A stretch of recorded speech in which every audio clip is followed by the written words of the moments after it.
Yan guys, tinanggalan namin forma. Pero yung mukha oh. Yan. Yung isa may buhos na rin yun. Tsaka ito ay konti. Kinulang sa buhangin. Wala nang budget.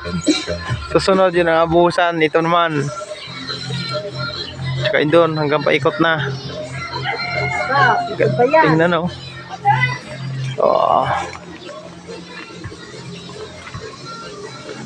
Yan.